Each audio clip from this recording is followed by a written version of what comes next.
So it is 4:04 p.m. I'd like to call this meeting of the Operations Planning Committee to order for Monday, March 11th. I see that Seth is joining. I'll go ahead and kick off. So as everybody knows, March 1st, Friday was pedestrian opening day for Great Island, and I'd like to thank everybody who came out to take a look at that weekend. Friday and Saturday were not great weather, but that past Sunday we had California weather and it was absolutely glorious. So a big thank you to Monica McNally, who chairs the Great Island Commission, as well as everybody else who made it happen, from getting signs up to getting everything in place and ready for that big day. And I hope everyone enjoyed it. Second, as you know, we're moving along in the fiscal 25 budget process. Both the Board of Selectmen and the Board of Education presented their budgets to the Board of Finance. And as I said in my comments, I realize that it's a difficult year in terms of some of the increases that we're looking at. But I think that certainly the Board of Selectmen and I would say the Board of Education have very thoughtful budgets, and they look forward to discussing them with the Board of Finance and answering their further questions following our presentation the other night. The Police Commission announced, as most of you have heard, that Captain Jerry Marin is going to take over as Chief of Police when Chief Anderson retires effective April 1st. So we're looking forward to both to celebrate the Chief's many accomplishments during his 40 years with the department and to welcome incoming Chief Marin into that important role. So kudos to the Police Commission for shepherding that process and getting to a good spot with that succession planning. So that's terrific. I also had a chance last week to attend the swearing in for Gabrielle Head, who is the newest member of the sworn police officer ranks over there. So congratulations to her. And then finally, I had a chance to participate in an Eagle Scout ceremony this past weekend. Drew Park, Taylor Dickinson, and Pasquale Hoffman all made the rank of Eagle Scout. And it's one of the most fun things I get to do, which is to congratulate those young people on that accomplishment. There's nothing better than seeing young people moving ahead with their lives and making things happen. So congratulations to them and to their families. That's all I've got right now. I will pass it over to Ms. McGannon, Chairman of the Board of Education. Jill. Thank you very much, John. Appreciate it. Like you, we presented our budget to the Board of Finance on the 5th. I'll review our numbers just because we had to adjust them for a calculating error. But again, our 24-25 budget is a 6.48% increase to about $121.9 million in our operating budget, as well as a $1.48 million in capital. And the budget maintains our focus on high quality student focused schools, education and educational programming, and teacher and staff compensation, and maintains our focus on health and wellness and school security. Like as John notes, we found it also a challenging budget year, and probably we'll be looking at a couple of years of challenging years. So we're ready, willing, and able. Our capital budget is relatively small given the recent build of Ox Ridge and the plans for HHR. I will take this opportunity to mention that construction for HHR begins in June. Pre-construction work is happening at this time. Over April break, we'll have contractors in the buildings trying to get a jump on some of the coordination. Trailers for the schools will be out of the way of any school traffic, but will be up and running by May. And we're having phasing meetings currently. We are planning update meetings for staff and parents later in the spring. Separately from our capital budget, as all of you are aware, we've requested an appropriation of $850K to purchase 9 new special education transportation vehicles. If approved, this would enable the district to fully run its own special education transportation. This initiative began in 2016 with 4 Suburbans. We currently operate 6, but we'd be looking to start the 24-25 school year with 8 Suburbans, 2 wheelchair vans, and 5 Type 2 buses. These vehicles serve all of our schools, ELP through high school, and we'll be talking about this more at the Board of Selectmen tonight, at RTM, Education and F&B after that tonight, and on Tuesday night at the Board of Finance. So we are tremendously grateful for all of the folks who have jumped on board and helped us with the planning and the coordination and the thinking. Steve, we are filed with P&Z today. We put in 2 applications, one for putting the Suburbans at central office and the other for looking to park the buses at Fitch. We understand that parking is, it'll be a little bit of a work in progress, but we think this makes enough fiscal sense that we're going to keep moving forward. And again, we're grateful to everybody who's been a partner in this process, and it has truly been everybody. As I noted last time, we do plan to take another deep dive on our budget process when this is over.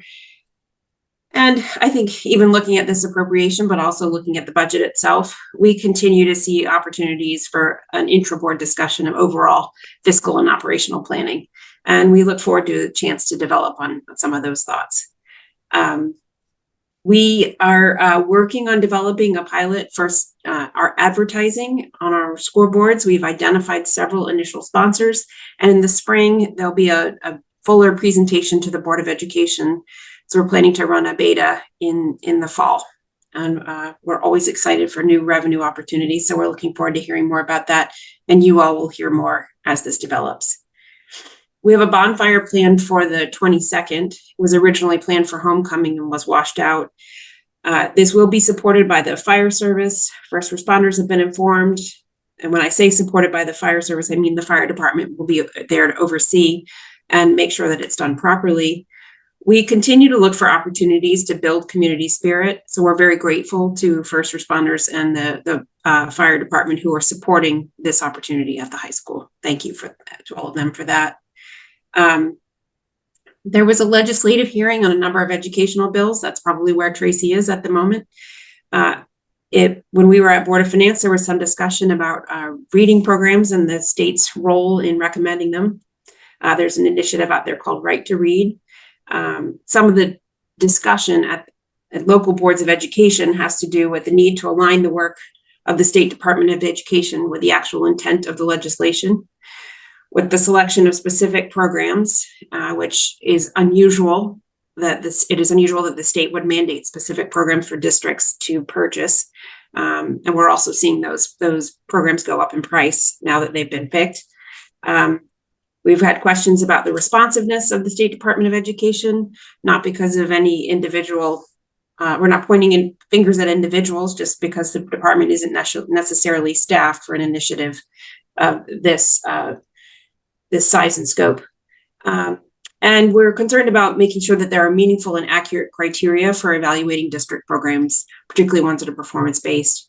As everybody will have seen in the paper this morning, the town of Darien, or the Board of Education in Darien, is choosing to use this as an opportunity to review our own reading program. We're developing our own metrics and hoping to decide where we would like to push our reading program. But we may still be subject to the state requirement to purchase specific reading program. We're curious to see what comes out of the discussions today. And to be clear, you've not budgeted anything for implementation of this program in your fiscal 25 budget, correct? That is correct. We have not budgeted anything because of the uncertainty about what specifically will be required. The waivers were only recently returned. We've been working with the State Department. We got a partial waiver. So we've been working with the State Department to determine exactly how that would work. And we're also concerned because some of our units of study that we submitted, we don't believe were reviewed. We believe an older version was reviewed. So we're not sure about the fidelity of the results. With all that going on, we have hesitated to make any specific budgetary recommendation because we don't have a path that is clear quite yet.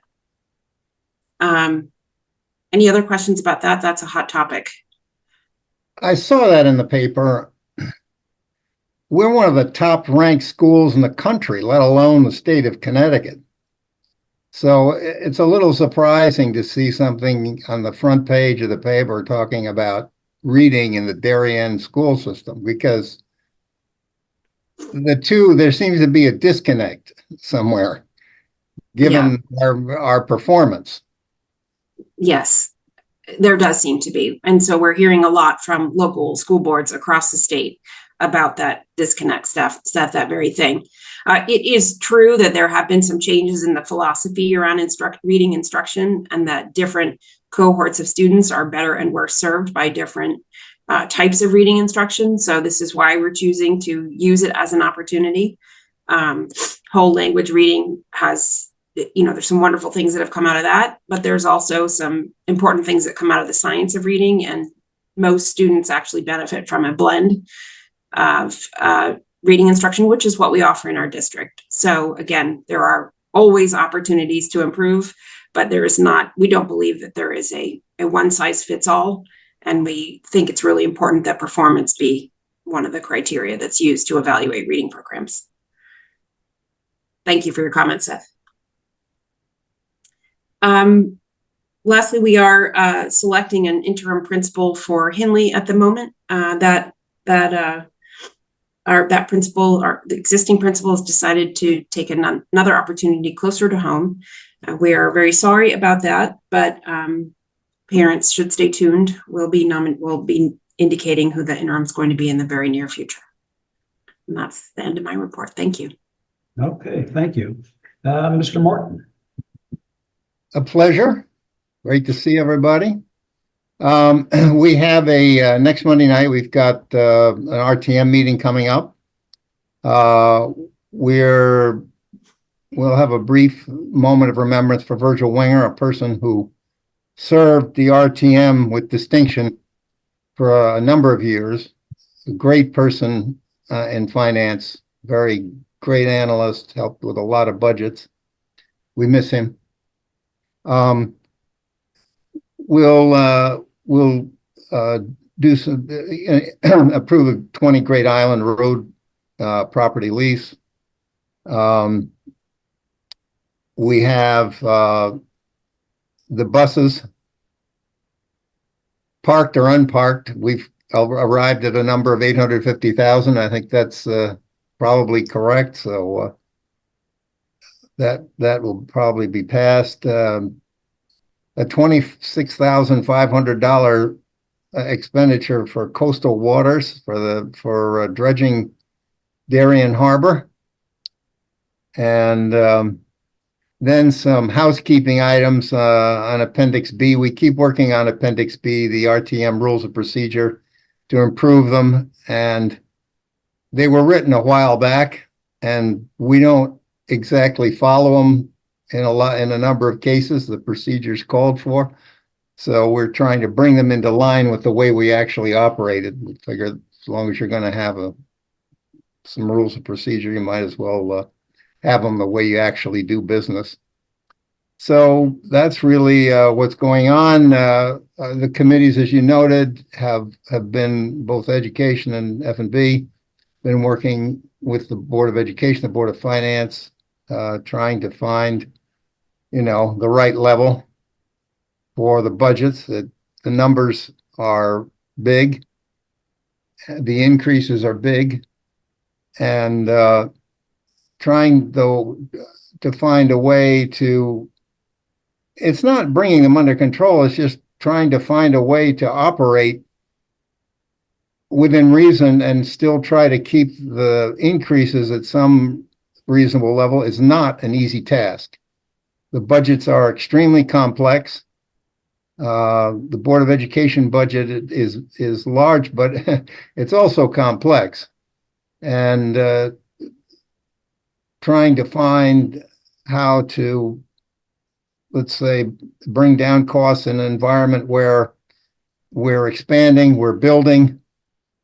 Most likely I don't know what your enrollment projections look like, but I look at the building that's going on in town, and I have to think, well, that's going to have an impact here going forward. So I know we're all working to try and just keep it somewhat under control. We've got a reval that's affecting people in the middle of all of this. Timing in life is just great sometimes, isn't it? So that's pretty much what we're doing. We've for as long as I can remember, we've tried to bring special ed needs in-house as much as we can. Every time we seem to be able to do that, we seem to bring down the costs in the budget, and that's a really a good thing. So I guess, keep on trucking on that one. And, that's about it. That's what, RTM's got going on at the moment. Okay, thank you, Seth. Mr. Olvani.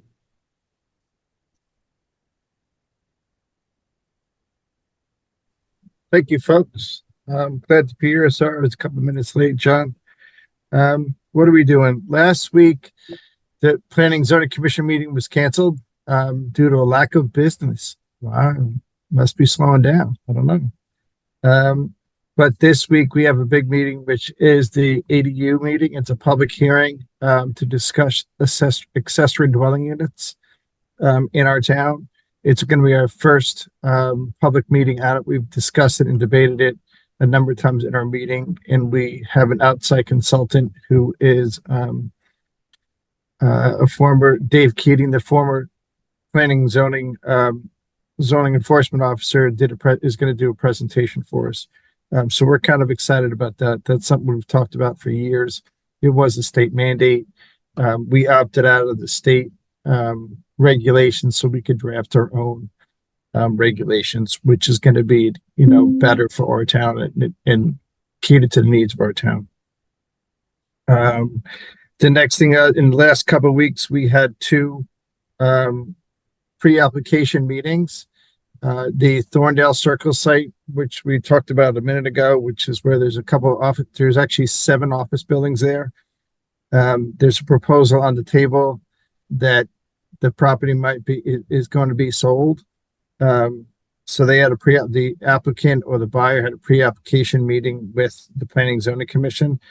The initial plans that are not set in stone, it's not an application, is to build at 105, change to 5 office buildings to be 5 apartment buildings. It will have a total of 150 market rate residential multifamily units and 25 affordable multifamily units for a total of 175 units.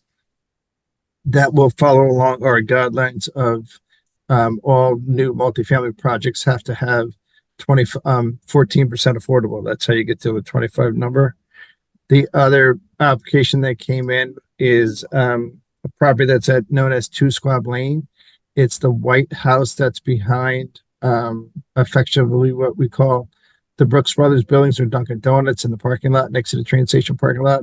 That's had a few different proposals over the years.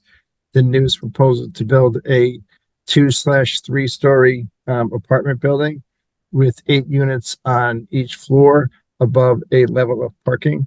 There are definitely some issues to get things in there and get items like this done. It's a small site, but the applicant came through, had a nice plan. We had some discussion with adjacent property owners and other people that came to the meeting on that. So we'll see where that one goes. At our next meeting after this one that's coming up, we're going to have the deliberations for another property. It's called 2 Squab Lane, or I'm sorry, 7 Squab Lane. That is a proposed 2/3 story apartment building on the old Bank of America site, which is at the entrance to the Goodwife Shopping Center. They want to build 2 floors of apartments with 9 units on each floor over a parking level with open space to be dedicated to the town. It's not going to be deeded to the town. It's going to be dedicated to the town. That one will also have an affordable component complying with our regulations, which is a little bit over 14% on the way they're going to do it. And the applicant in that situation wants to give the town a fee in lieu of giving us affordable units, which is something we're going to talk about in a minute. Based upon discussions, I don't know if it was at this meeting, John, or another meeting, we did an update of the multifamily housing chart that was put together by P&Z. You can see that. I have a draft copy of it that we went over. What it is, it's a study that we started back in 2020 on how many units we put into town, but that are multifamily, deed restricted, and or deed restricted affordables. What is approved that's now under construction, what is approved but not under construction, and we added a new category, which are the pre-applications. it's a useful tool that we have for our town. It gives everybody a platform or a roadmap to see what's happening. And I'm actually, me personally, I'm pretty proud of what the work that we've done to diversify our housing over the past 20, I don't know, 25 years. The chart starts with the development of Avalon, which was opened up in 1998, which is about 25 years ago. So we'll finalize that. I'll let them circulate around to various people. We could, send it to the newspapers or whatever we want to do at some point in time. The other thing that's important right now for P&Z is the legislative session up in Hartford is fully underway. They call it a short session. But in this short session, there are a number of bills that relate to housing and planning and zoning. In that aspect, we have a committee of people that are the chairs of chairs that go over this stuff. We also have Fred Donite, who is dedicated to reviewing these bills and how they affect our town. At certain points in time, we will, if necessary, submit testimony to the various subcommittees or committees, which either be the House committee or a Senate committee or a joint committee on how we view any of these things and how they can affect our town. There's a couple items that some of the other chairs are concerned with. Our staff is not concerned with some of those items, but we may submit testimony on some of those items. That session, it doesn't go that long. They have had some public hearings already, but we'll get into that and do what we have to do that's necessary for the benefit and the goodwill of what Darien would like to have. The other thing that's important, I touched on it a minute ago, is Darien has a affordable housing trust fund. Right now, I think I told this one before, there's about $119,000 in that trust fund.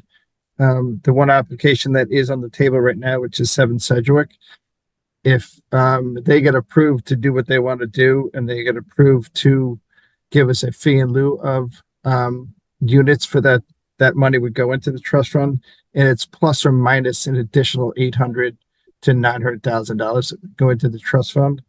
The other towns in our peer group have trust funds that are those are funded. Greenwich right now, I had a meeting with those people on Friday on what they're doing with their trust fund. They're actually taking part of the money that's in the trust fund and giving out loans to developers to spread the gap on what funding that they still need. One of their loan amount is, I think they have $3 million in their trust fund. One of their loan amount numbers, they're actually small. One's $100,000 and one is $50,000.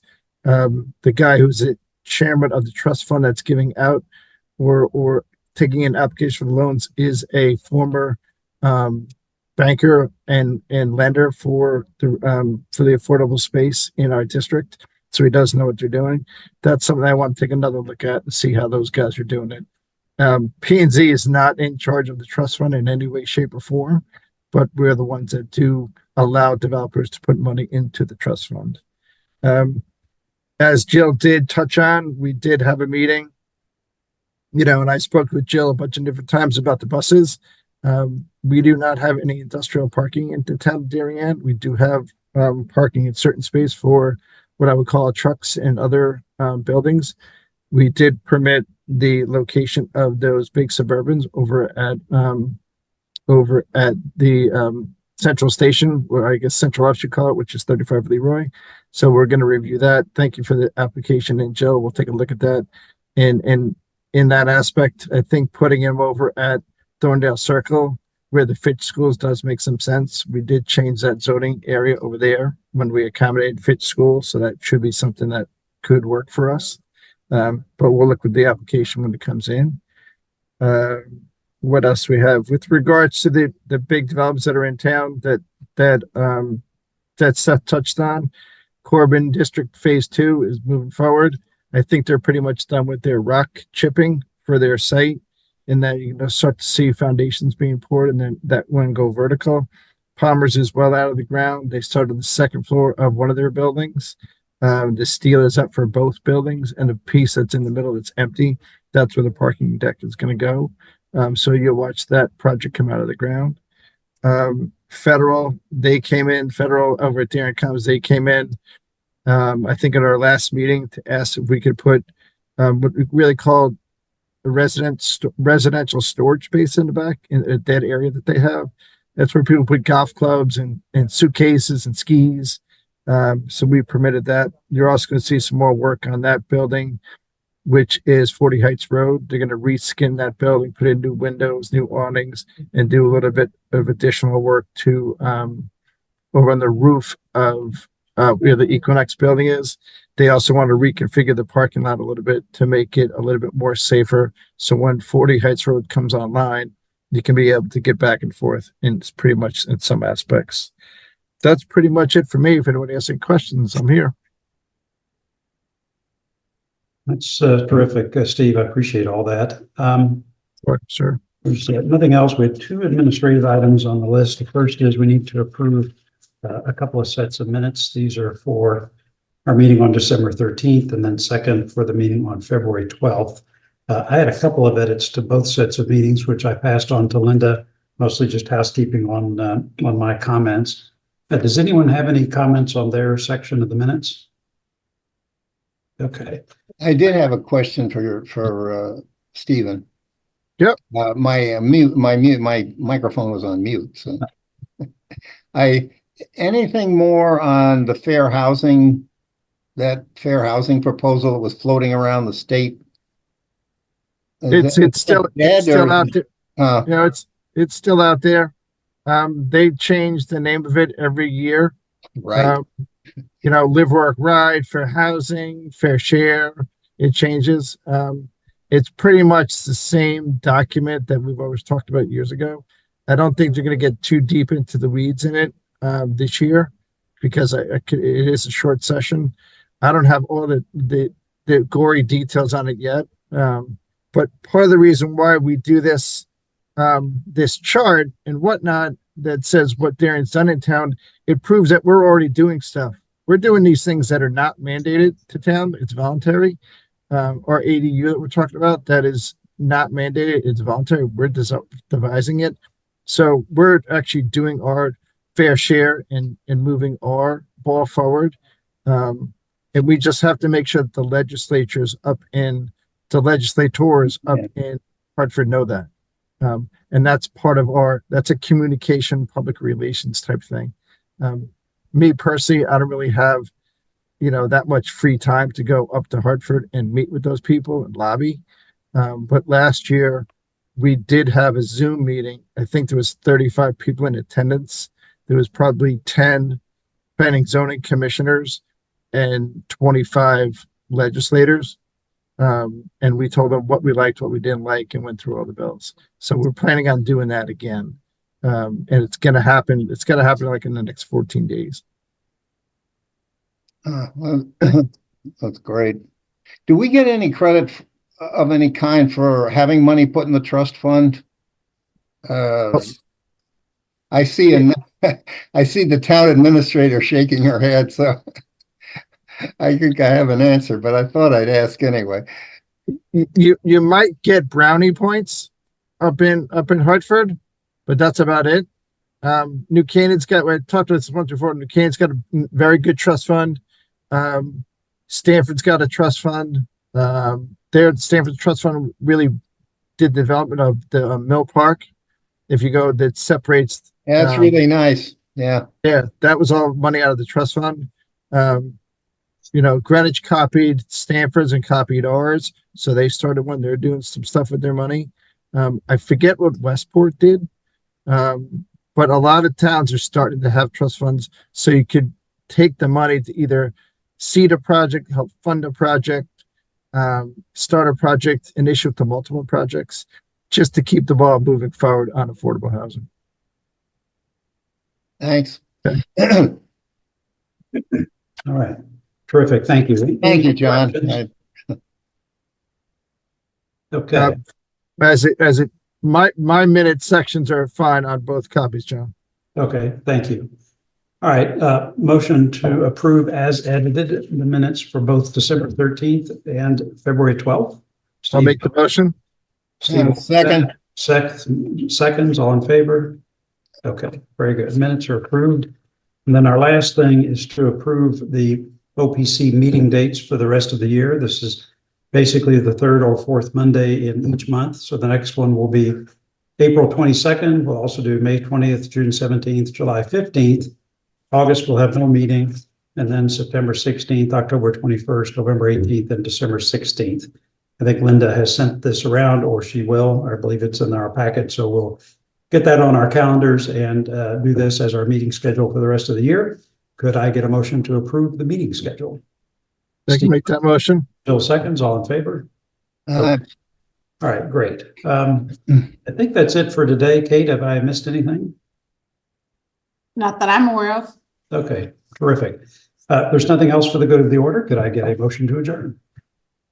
Okay, Jill moves and Seth seconds, all in favor. All right, we stand adjourned. Thanks, everybody.